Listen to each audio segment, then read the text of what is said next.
Oi, Carol! Oi, Tudo bem, doutora? tudo bom? Que bom, a gente está muito feliz que você está aqui. Muito obrigado por ter aceitado esse convite.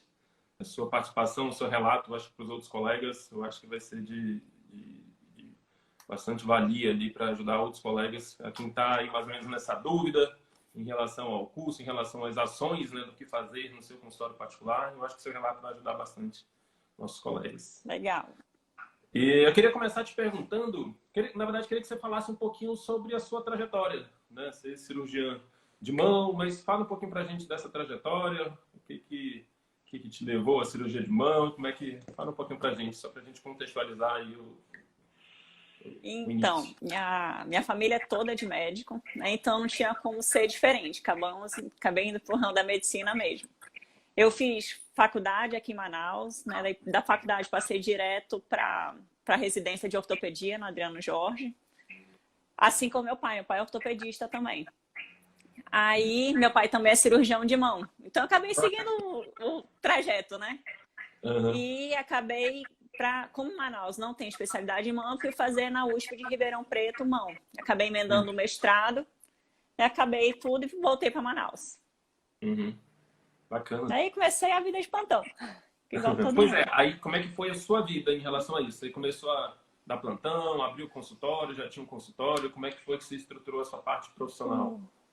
Então, meus pais já tinham uma clínica, né? Minha mãe sempre, ela é ginecologista, ela sempre ficou de particular, meu pai sempre ficou de plantão.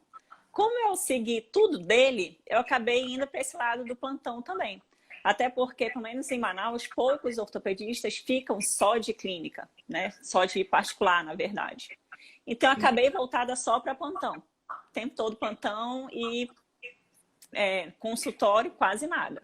Né? Uhum. É E isso. exatamente, quais eram as tuas maiores dificuldades antes do CVM? Assim? O que que te levou a buscar o curso do CVM e quais eram as dificuldades que tu enfrentava antes? Começando desde pequeno, meu pai sempre falava o seguinte: tudo que eu te dou hoje, tu tem que dar o dobro para teus filhos. E isso foi uma frase que ele ouviu do pai dele, que ouviu do avô dele. Então, assim, Uhum. de família. O meu avô, parte do meu pai era maquinista de trem, meu avô, parte de mãe, era caminhoneiro. Eles conseguiram dar para os meus pais uma educação e, né, os dois médicos, então os meus pais conseguiram me dar muito mais do que eles tinham, certo? Saiu de um pai caminhoneiro para um pai médico, então eu tive tudo. Aí eu fiquei com essa frase na minha cabeça. Então, quando eu voltei com a minha especialidade, pô, já sou filha de médico, eu já tenho muita coisa, né? Eu não sou rica, mas eu tenho muita coisa. O que eu vou ter que dar para os meus filhos? Então, aí eu comecei plantão, plantão, plantão. E assim, chegou um tempo que eu só dormi em casa quinta-feira à noite. Todos os outros dá plantão noturno. Porque quando você chega, você pega os plantões que tem. Né? Os plantões bons não fica disponível para você. Então, tu acaba fazendo plantão porta à noite. Né? Uhum. Então, comecei a trabalhar assim. E como meu pai sempre foi parte de plantão, né? Eu seguia isso. Só que eu comecei a ver que a minha mãe não dava plantão, ela só fazia particular. Eu Uhum. comecei, e minha mãe sempre muito, desde sempre, muito mais tempo pra gente, né? Pra mim e para as minhas duas irmãs, e meu pai nunca presente. Aí eu comecei a pensar assim, então eu não vou conseguir dar para os meus filhos mais do que os meus pais dão, exceção o tempo.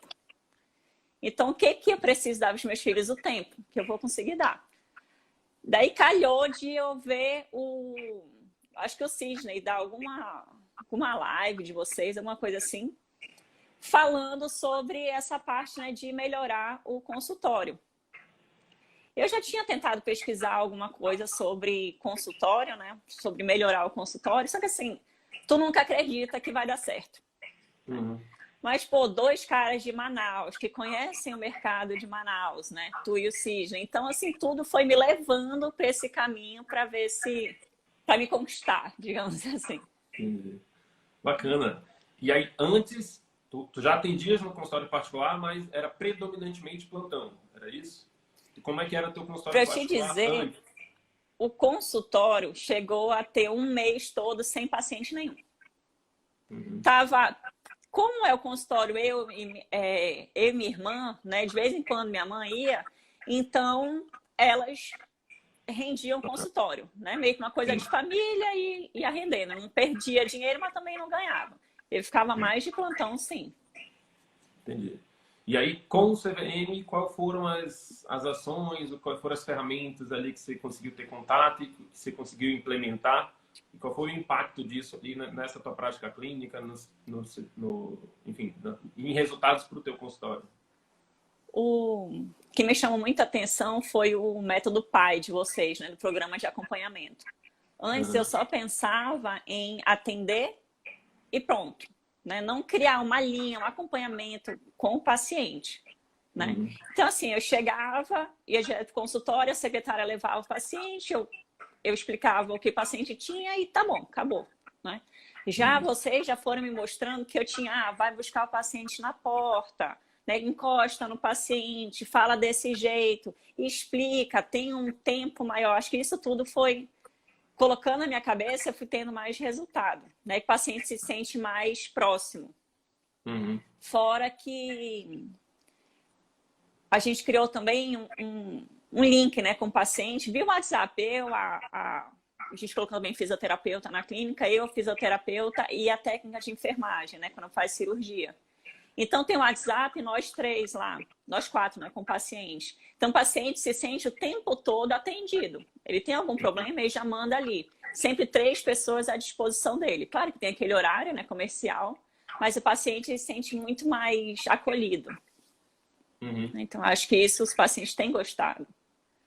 Fora que antes, a gente combinava uma cirurgia, dava um valor, e o paciente, eu dava aqui os pedidos de exame e tudo, se vira, né? Depois traz aqui, a gente marca. E na verdade é isso que a gente vê, né? Em um monte de clínica, né? E daí não, agora hoje o paciente fecha um pacote que a gente faz, já sai com o horário todo agendado de consulta, né, para exames, já com seu retorno no dia da cirurgia, o pós-operatório, seu retorno de curativo, retorno com a fisioterapeuta, tudo agendado. Isso facilita muito mais para o paciente, né? Porque hoje, com esse tempo, acho que corrido, o quanto mais prático for o paciente, melhor para eles, né? Eles acabam escolhendo. Que bacana. E aí, tu percebeste que isso gerava um efeito de encantamento. O cliente, ele com relatava... certeza. Tu percebia um aumento de indicação, né? Esse paciente, ele tendia a indicar mais?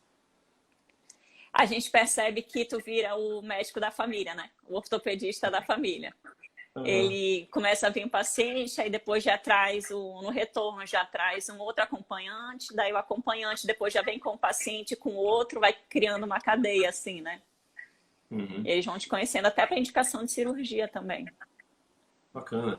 E em relação a planos futuros, beleza, você enfim, tinha ali uma vida mais voltada para os plantões, e aí começou a trazer um pouco mais, focar um pouco mais no atendimento particular, começou a desenvolver um pouco mais o atendimento particular, mas quais são as ações que você imagina de melhorias, o que você ainda pretende implementar no teu consultório particular, assim, de otimizações ou de outras ferramentas do CVM? Eu quero, assim, com essa história do Covid, todo mundo deu uma caída, né, tu sabe? Mas aí estou tendo que substituir alguns colegas num plantão que nós somos uma empresa, né? Mas acabando essa história toda do Covid, praticamente sai de plantão, no máximo um plantão por semana de dia, e fico voltada só para a clínica. Quando eu volto só para a clínica, os pacientes ele tem um espaço maior de marcação de consulta, então eu acabo ficando muito mais disponível para eles, né? Então isso é bom. Fora que o que eu já estou conversando com a fisioterapeuta é a gente criar, como é ortopedia, né? Criar formas de alongamento para ir passando o paciente via WhatsApp, aulas, essas coisas. Uma coisa que a gente está estudando ainda, mas que a gente ainda não colocou em prática, é fazer a fisioterapia com videogame. Eu acho que ainda não vi nada aqui em Manaus, mas a gente está estudando isso e já tem vários trabalhos aí acompanhando fora, né? Fora do Brasil, ainda não vi aqui, mas a gente está tentando trazer para a clínica isso. É uma forma diferente, mas acho que vai dar certo. Acho que isso que o CVM fez, né? Fez a gente abrir um pouco mais o leque, né? Para a gente pesquisar coisas interessantes para o paciente e para a gente também. Isso, porque teoricamente na faculdade a gente aprende prevenção, diagnóstico e tratamento de Só. doenças, né? É uma visão focada para a parte técnica. E beleza, não tem nada de errado com isso. A questão é que se a gente quer ir para o atendimento particular, existe todo um conjunto de outras ferramentas, né, de outras ações que a gente precisa fazer para que o negócio dê certo. Então, se a gente não tirar esse foco, né, da gente, né, exclusivamente na nossa formação, e passar e colocar esse foco no paciente, a gente não consegue desenvolver essas ações, a gente nem passa pela nossa cabeça essas ações, né? Então, acho que esse é um dos principais pontos. Iniciar essa mudança de mentalidade, né? De tirar a preocupação excessiva ali com você, com a sua formação e tudo mais, beleza, tem que andar em paralelo com o foco em melhorar a experiência do cliente, né? Em fornecer serviços diferenciados ali para o seu cliente. E a gente vê que isso é um dos seus focos, né, agora, né? E porque assim, na faculdade a gente aprende duas coisas principais, fora a medicina, né? Uma, que a gente tem que trabalhar muito o tempo todo, né? Que médico não trabalha só 8 horas por dia, que tem que trabalhar muito dando plantão. Isso a gente vê, na verdade, todas as áreas, não só as cirúrgicas, né? E a segunda é que o médico, ele meio que um ancião, assim, ele não cobra, ele dá a favor de todo mundo, né? E a gente começa, quando a gente cai para o mundo capitalista, não é assim. A gente começa a ver que a gente tem que ter nossa qualidade de vida, que a gente tem que cobrar sim, porque a gente estudou demais, a gente gastou muito, né? E daí, com essa mudança toda, né, que o CVM foi me encaminhando, já os plantões, né, diminuíram, eu já consigo ir para academia, eu fico mais com a minha família, né? Então, eu comecei a dar mais valor ao tempo. Né? E aprendi a cobrar também, né? Isso é o principal. Que a gente acaba fazendo tudo, doutor, dá uma olhadinha nisso aqui, o que você acha disso aqui? Dando opinião. Mas a gente tem que aprender a não dar opinião, a gente tem que fazer uma consulta. Né? Isso que vocês foram me ensinando, assim. Bacana, essa mudança de mentalidade, de fato, é um dos pontos mais... Ajuda muito. O Sidney está trazendo aqui. Carol, fala um pouco sobre o que mudou nesses primeiros meses do CVM em relação à sua qualidade de vida. Assim, foi o que você falou, né? Você começou só essa mudança de foco, eu acho que já propicia isso, né? Se eu saio dessa obsessão em plantão, em trabalho, só venda de tempo, e você começa a racionalizar, beleza, eu sou um profissional que tem um conhecimento aqui que poucas pessoas no mundo têm de prevenção, diagnóstico e tratamento de doenças, e eu posso vender essa minha força de trabalho de uma forma mais inteligente. Né? E no atendimento particular, se eu tenho a minha clínica, eu consigo estruturar um serviço onde eu atendo o meu paciente melhor, onde eu consigo oferecer o melhor para ele, onde eu consigo pensar em várias estratégias de encantar esse cliente. E aí você tem um retorno melhor por isso, e a partir do momento que você tem um retorno maior por isso, você consegue ter mais qualidade de vida. E a gente viu isso, que seu relato... E até assim, quando porque eu fazia plantão, né, e atendia convênio, aqueles convênios que a gente atende 5 minutos, né? Então, assim, eu me estressava muito, porque a minha agenda de paciente era de 5 em 5 minutos por paciente. Então, eu torcia para que algum paciente faltasse para poder eu conseguir cobrir esse tempo, né, para não ficar tão atrasado, porque acabava depois eles reclamando ainda. Exatamente. Então, eu torcia para alguém faltar para eu conseguir correr, né? Então, a partir do momento que eu consigo aumentar um pouco o valor da minha consulta, mas dar mais atenção ao paciente. Hoje eu coloco de 40 minutos a 1 hora para o paciente. Então a gente conversa. Então tu vai criando uma amizade com o paciente. Isso me deixa menos estressada, né? Porque já fica uma coisa mais gostosa ali na sala, né? Para conversar. E falar de vários assuntos. A gente acaba nem falando só da patologia do paciente, né? Tu vai descobrindo o que o paciente gosta. Outra paciente, que eu atendi o quê? Eu operei a avó dela, acabou que ela aí tá acompanhando comigo, ela gosta de bicho, ela me acompanha no Instagram que eu gosto de bicho também, ela vai pra gente conversar de animal na clínica, sabe? Mas daí vai criando um vínculo. Então isso só da parte de estressar já valeu tudo. Que é um dos grandes pilares do CVM também, a consulta, né? Você estruturar uma consulta que seja não só voltada para diagnóstico e tratamento, mas sim para criação de vínculo. Né? E a partir do momento que você cria um vínculo e o paciente passa a lhe enxergar mais como amigo, a tendência, a adesão às recomendações é muito maior. Né? Você provavelmente viu uma diferença de adesão, né, entre o paciente que você atendia em 5 minutos e o paciente que você atende em 45 minutos. Né? a Muito. probabilidade do segundo seguir mais suas recomendações, enfim, gerar esse vínculo é muito maior, né? É praticamente E impossível você criar esse vínculo numa consulta de 5 minutos, não é isso? Não é? não cria. Não cria. A ortopedia é muito ligada à fisioterapia, né? Da gente indicava fisioterapia, não fazia.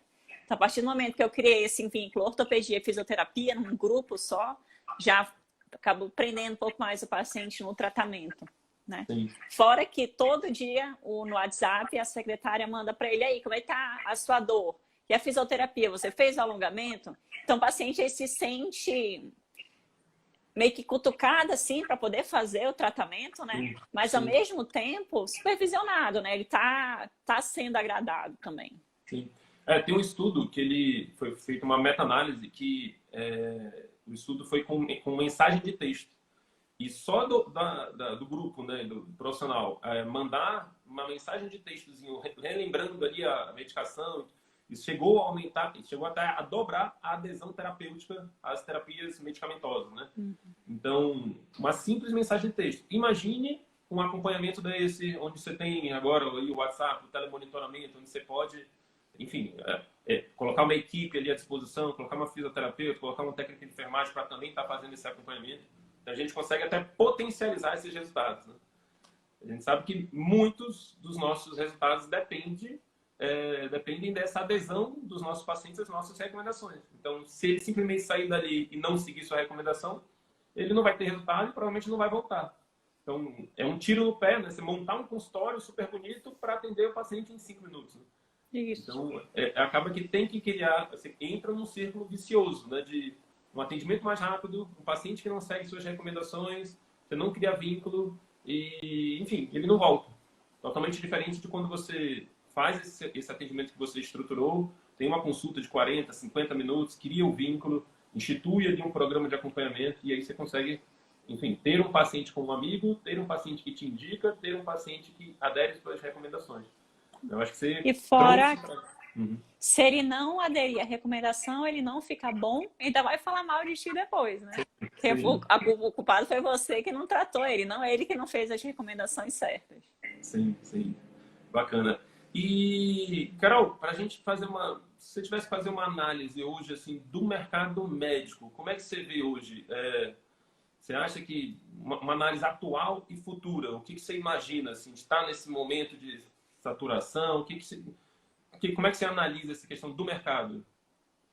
Eu acho que, na verdade, está abrindo muita faculdade, né? Muita gente, o mercado está ficando saturado, né? Então, vai conseguir crescer nesse mercado, primeiro quem tem um bom currículo, né? Quem estudou e quem consegue se dar bem com o paciente, né? Eu acho que, pelo menos aqui em Manaus, ainda tem espaço, na verdade, todos os locais tem espaço, sim, né? Mas não, eu acho que acabou essa história de doutor e paciente, né? Tem que ter um pouco mais de amizade aqui, tem que ter uma reciprocidade, né? Senão, eles não vêm, eles têm que sentir uma pessoa mais humana, não um médico por trás do jaleco. Então, se a pessoa não conseguir passar isso para o paciente, o médico vai perder a clientela assim. Não existe mais aquela... atende paciente, receita e carimbo. O paciente não quer mais isso, o paciente quer ser olhado. Então, se você conseguir chegar no paciente, abraçar o paciente, ter essa conversa mais fácil, você mantém a sua clientela. As pessoas mais velhas, né, que antigamente era essa correria toda de volume, elas vão começar a perder, sim. E quem for para esse lado também. Sim. E está tendo uma evolução muito grande da questão tecnológica também, né? Então, também. É bem possível e provável que futuramente tenha uma certa substituição de alguns serviços, né? E a gente sabe que é impossível substituir essa relação médico-paciente, né? Justamente a emoção, o sentimento de uma consulta médica. Então, o médico que já atende agora como robô, a probabilidade dele ser substituído lá na frente é muito mais fácil. Já tem até cirurgias, né? Robô fazendo cirurgia, então daqui a pouco essa parte toda, né? Tem vários estudos aí, tu sabe, que se colocar mais ou menos os sintomas do paciente, o computador já sabe dizer o que é. Né? Isso é o que está em livro, só que a gente aprende é que o robô consegue segurar ali e vai dizer a mesma coisa para a gente. Então, realmente, a gente tem que passar uma coisa que essa parte da robótica, tudo, não consegue, né? Que é o acolhimento mesmo. Uhum. Uhum. E a gente vê, né, até respondendo aqui o questionamento da colega, você utilizou a uma espécie de telemonitoramento, né, como ferramenta, inclusive, de criação de vínculo. Não é Isso, isso? Porque ela está perguntando exatamente. se a telemedicina pode acabar distanciando esse relacionamento. Mas, na verdade, dependendo do modo como você estrutura isso, ela pode, inclusive, criar mais vínculo, não é isso? Exatamente. Que foi você. O que a gente está fazendo com telemedicina mesmo é porque, na verdade, na ortopedia eu tenho que pegar no paciente. Né? Sim, Então, eu sim. começo o primeiro atendimento assim, via telemedicina, para eu conhecer um pouco o paciente, e daí ele vai para a clínica. Né? Com a clínica eu faço o exame, tudinho, a gente continua os contatos via WhatsApp. Né? Não só assim, não considerando uma consulta, mas dando as opiniões ou umas orientações. Né? E isso, com certeza, o paciente segura muito mais. Isso. A gente tem um módulo, né, no curso que a gente fez, né, de consultório médico online, onde a gente abordou um pouco mais sobre a telemedicina. A gente trouxe muito essa questão, né, de como você pode estruturar essa consulta para aumentar a criação de vínculo. Isso mesmo via telemedicina. Então, só respondendo aí a colega, é bem possível de, sim, criar um vínculo também por telemedicina. Logicamente que em algumas situações, ou o exame físico, enfim, alguns momentos você vai ter que, de fato, encontrar o paciente e aí você consegue potencializar ainda mais essa criação de vínculo. Mas é possível, ainda que pela telemedicina, criar um vínculo de relacionamento, enfim. Né? Isso. Porque a jogada, porque assim que todo mundo tem medo, pelo menos aqui no norte, da telemedicina. Tendo telemedicina, o pessoal de São Paulo, né, pessoal porque todo mundo de Manaus tem alguma coisa para São Paulo, a gente sabe disso. Então, o pessoal de São Paulo vai pegar todos os nossos pacientes daqui. Né? Que se você atende igual um robô, é muito fácil acontecer isso também. Né?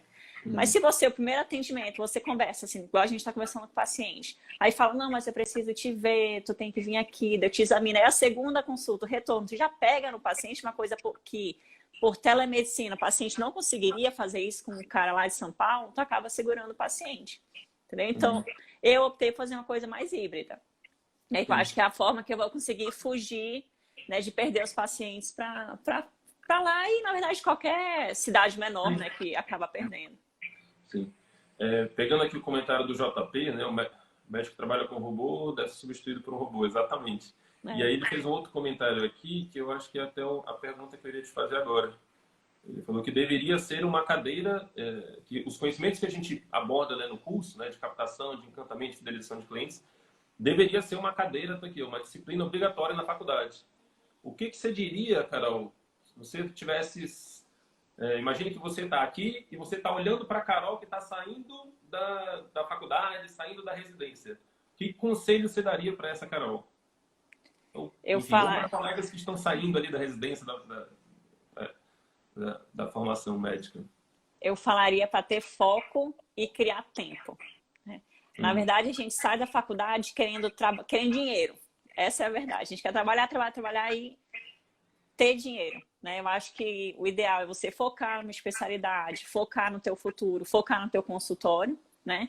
E ter calma, porque com o tempo, você criando tempo para você, você vai ter tempo de pensar e estruturar tudo para o teu futuro. Eu falaria Sim. isso. Porque se a gente foca exclusivamente no resultado imediato... Isso, né? Não consegue. Beleza, você pode até ter um resultado financeiro imediato. Porém, não aproveita. Não aproveita, né? Você ocupa totalmente seu tempo. Você tem muito retorno de atividades que te dão um retorno por hora pequeno. Se a gente for analisar quanto é que é o retorno por hora trabalhada no plantão. Quando a gente faz esses cálculos, a gente vê que o plantão, de fato, não é a melhor forma do médico monetizar a sua força de trabalho. Quando ele calcula ali o retorno por hora de um atendimento no particular, o retorno por hora de uma cirurgia, ele consegue ter um retorno muito maior, né? E consegue, como a gente falou, proporcionar um atendimento muito maior. Enfim, logicamente que a urgência ela tem a sua demanda, né? Enfim, tem colegas que gostam da urgência, da emergência. E se você quiser fazer isso porque gosta, beleza. Agora, o que a gente é contra, né, é o médico olhar para o plantão e para o plano de saúde como únicas formas sim, de conseguir estruturar, de vender ali sua força de trabalho e entrar ali no que a gente chama de círculo vicioso da medicina, né? De muito trabalho, pouco retorno, enfim, dessa falta de geração de vínculo, e aí sai médico insatisfeito, sai paciente insatisfeito, sai todo mundo insatisfeito, e a medicina fica envolto em maus, em comentários ruins, né? E quando você vai para o atendimento particular, consegue estruturar um serviço desse, de encantamento do seu cliente, que eu vejo que isso é um dos focos que você está tendo agora, né? De fidelização do cliente e de captação, né? Estratégia de captação, você consegue alavancar seu consultório particular, você consegue cliente sai satisfeito, você sai satisfeito, todo mundo se beneficia, você consegue criar esse círculo virtuoso na medicina. É isso? Você concorda com isso? Concordo. Porque quando a gente começa, na verdade, até no convênio, né? Que tem convênio que paga R$ 25 a consulta, né? Uhum. Aí tu acabava fazendo assim, tem que ter muito volume para conseguir o que eu quero. Né? No final do mês eu consegui, legal, consegui tudo isso de dinheiro, mas quanto que eu vou conseguir, quanto que eu trabalhei para isso, né? Então hoje um paciente particular, em 1 hora, né, eu teria que ter atendido, sei lá, 4, 5 horas para ter compensado aquele convênio. Né? Então, qualidade de vida em relação a isso melhora demais. O negócio é ter coragem. Sim. Tem que ter coragem, porque quando começa a ir no consultório, tu larga, né? Essa parte, começa a ir no consultório, tu vê, não tem ninguém. Só tem um paciente. Daí depois só 3 pacientes, né? Aí, pô, não tá dando certo. Eu pensei assim, não, vou voltar. Mas daí quando eu fui calcular, esses 3 pacientes cobriram o dia todinho que eu teria que ter feito ali no convênio. Né? Daí isso que quando tu começa a converter as coisas é que tu vê que tá dando certo. Sim, bacana, que bacana. Beleza, deixa eu só ver o que a colega falou. Telemedicina é o futuro, né? Nunca vai substituir uma consulta presencial e esse modelo de postura híbrida é a melhor forma de abordagem. E é isso que a gente vê mesmo, né? A telemedicina, eu acho que raramente você vê alguém defendendo a telemedicina exclusiva, né? Existem algumas especialidades que até conseguem, enfim, ter um pouco mais de direcionamento só via consulta, mas grande parte depende desse contato mais próximo, né? Depende do exame físico. Então, esse modelo de consulta híbrida, de fato, a gente trouxe isso, né, no nosso curso, Consultório Médico Online, e eu acho que é um dos modelos que mais que provavelmente tende a ficar, né? E é isso. Carol, muito obrigado. Acho que Obrigada a seu eu. relato, enfim, seus depoimentos, essa entrevista pode ajudar aí muitos colegas aí a, de fato, perderem o medo, né, e terem justamente essa coragem de buscar conhecimentos, né, que a faculdade de medicina não ensina, de estruturar essas estratégias e de executar, né? Porque quem não aplica não vai ter resultado. Então, a gente só consegue ver resultados se a gente aplicar. E eu te parabenizo muito de, em poucos meses ali, em poucas semanas do curso, já ter estruturado o teu programa de acompanhamento, já ter começado a implementar essas medidas e a gente já consegue ver aí resultados, né? Então, parabéns pela coragem, por ter agido apesar do medo, né? Que a coragem não é você não ter medo, né? É você agir apesar do medo. Então, muito obrigado aí pela sua participação e a gente deseja que você só evolua, cresça mais e mais e que, enfim, que você consiga cada vez criar um círculo virtuoso cada vez maior na medicina. Muito obrigado. Eu quero agradecer tu e o Sidney também, na verdade, todo o curso, né? Porque eu acho que vocês vieram na hora perfeita, assim, para eu conseguir, né, seguir e melhorar essa parte. Vocês conseguiram focar bem a gente nisso. Obrigada mesmo. Tá bom. Muito obrigado também. Tchau, tchau. Carol, muito obrigado. Eu vou encerrar aqui a sua entrevista, vou dar uns avisos finais, mas a gente te agradece de coração e sucesso para você. Tá bom? Beleza. Tchau, tchau.